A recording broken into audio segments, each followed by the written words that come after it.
Olá, pessoal! Hoje nós vamos estudar a relação entre concentração, que nós vamos representar pela letra C, título, densidade e molaridade, certo? Nós também vamos estar trabalhando com a massa molar, que eu vou representar por este M aqui, mais retinha.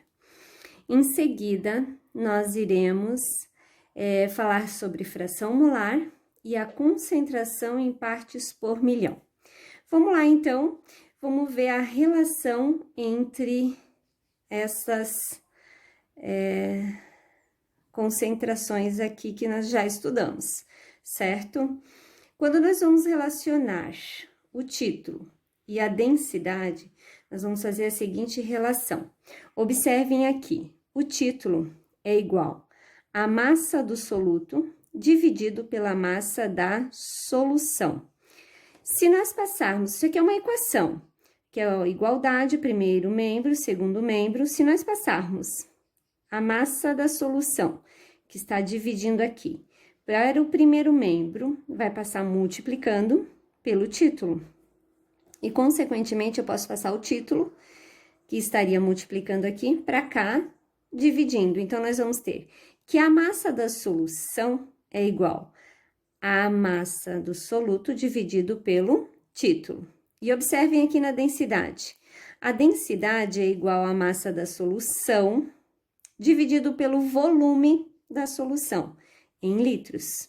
Quando nós isolamos esse M aqui, nós vamos deixar ele aqui no membro sozinho e vamos passar esse volume que está dividindo para o primeiro membro multiplicando. Então, nós vamos ter que a massa da solução vai ser igual à densidade multiplicada pelo volume. Isso aqui representa aqui em litros. Se vocês observarem, aqui eu tenho massa e tenho massa. É a mesma massa, a massa da solução. Então, como elas são iguais, eu posso dizer que a massa do soluto dividido pelo título é igual à densidade vezes o volume. Então, o que nós temos aqui? A massa do soluto dividido pelo título é igual à densidade vezes o volume. Nós podemos ainda escrever da seguinte forma. Passa esse título para cá, multiplicando, certo? Ele está dividindo o primeiro membro. E passa o volume para cá, dividindo, a gente pode ter ainda essa relação, que a massa do soluto é dividido pelo volume é igual à densidade vezes o título, certo?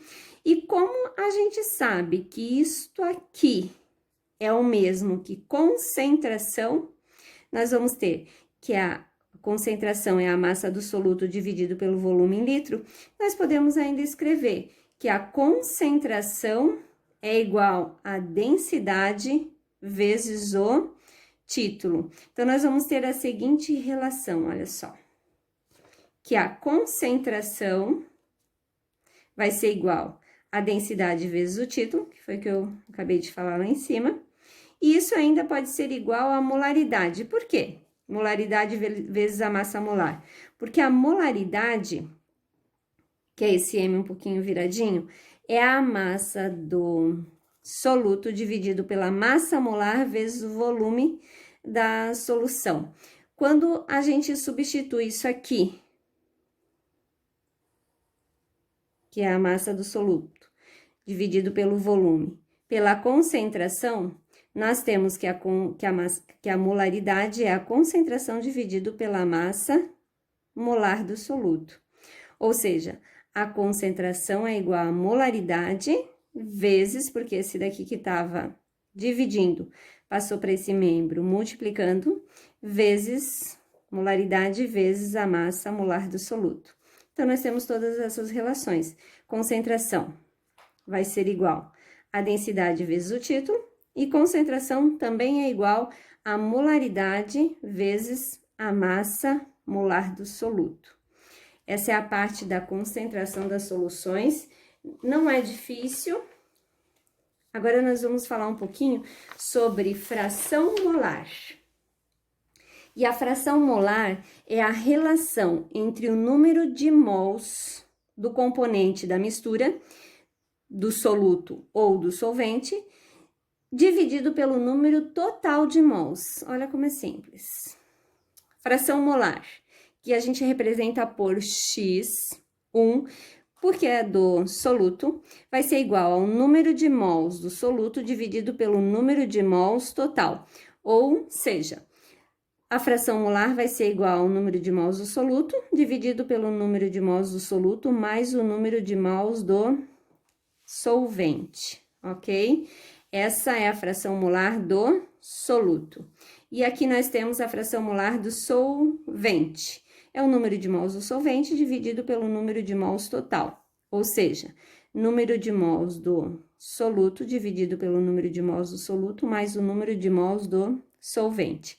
Então, aqui nós temos a fração molar do solvente. Então, nós vamos saber uma porcentagem aí de quanto nós vamos ter, quantos mols do soluto e do solvente. Quando nós somamos a fração molar do soluto com a fração molar do solvente, nós vamos ter que ter resultado 1, certo? Ou seja, é um total de 100%, né? Então, somando, vai ter que dar o 100% que aqui a gente representou por 1. Aqui nós temos um exemplo. Então, a gente vai falar um pouquinho sobre o ar atmosférico. Ele tem a composição de nitrogênio, N2, em porcentagem de volume 78%, de oxigênio, O2, porcentagem de volume do ar atmosférico 21%, e outros gases 1%, certo? E o número de mols em 100 mols de ar atmosférico, isso aqui vai ser o número de mols do solvente, que é o ar atmosférico, ou melhor, da solução, o total de mols, né? Então, nós temos aqui o N1 tem 78 mols, o O2 tem 21 mols e outros gases têm 1 mol. Como é que eu vou calcular a fração molar? Olha só como é simples. A fração molar do N2, nitrogênio, vai ser igual ao número de mols de nitrogênio, que é 78, dividido pela somatória do total de mols que tem no ar, certo?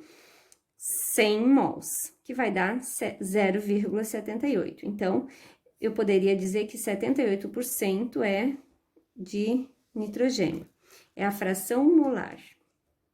Aqui nós temos a fração molar do O2, que é o número de mols de O2, aqui botei um N, mas é um O2, que é 21, dividido pela somatória do número de mols total, que é o 100. Então, vai dar 0,21, ou seja, 21% é a fração molar do oxigênio. E dos outros gases é 1 mol, que é a quantidade, o número de mols, dividido pelo total, que é o 100, que vai dar 0,01. E se nós somarmos os três, nós vamos ter resultado 1. Nós temos ainda a concentração por em partes por milhão. Ela nos vai indicar quantos gramas de soluto existe em 10 na potência de 6, ou seja, 1 milhão de gramas de solução. Ou seja, partes por milhões é a quantidade de gramas de soluto dividido por 1 milhão de gramas de solução. Quando a gente quer calcular a quantidade por partes por milhão, ou seja, ppm, certo? A gente vai ter a massa do soluto dividido pela massa da solução.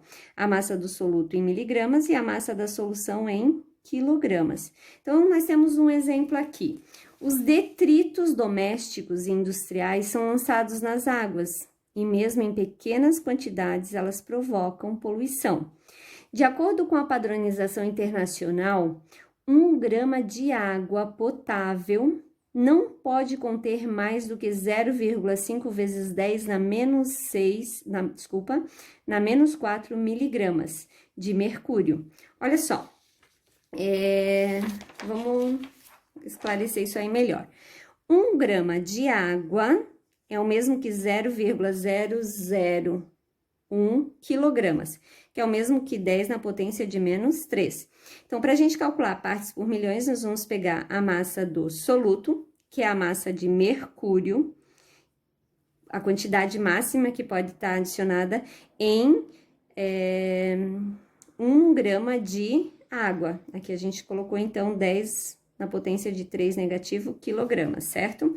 A gente está representando em quilogramas. Agora, dividindo isso daqui, a gente, na hora que vai dividir, nós vamos deixar o 5 aqui, vamos fazer a regra aplicar a propriedade das potências, né?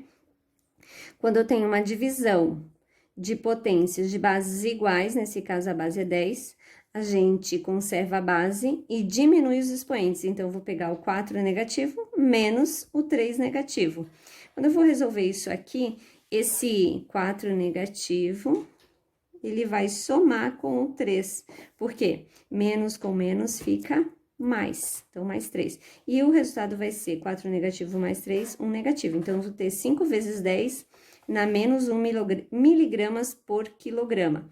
Ou seja, 0,5, porque aqui eu tenho 5, eu vou deslocar a vírgula uma casa para a esquerda, porque é 1 negativo, e eu vou ter vírgula 0, então 0,5 miligramas por quilograma. Agora, escrevendo na forma de partes por milhões, nós vamos ter 0,5 vezes partes por milhões, ou 0,5 ppm. Em cada 1 grama de água, certo? Nós poderíamos adicionar 5 vezes 10 na menos 4 miligramas de mercúrio. Ou seja, em cada 1 milhão de gramas de água, nós podemos adicionar 0,1 miligramas de mercúrio. É uma quantidade muito pequena, mas já ultrapassando esse limite, a água se torna imprópria para beber. Bons estudos!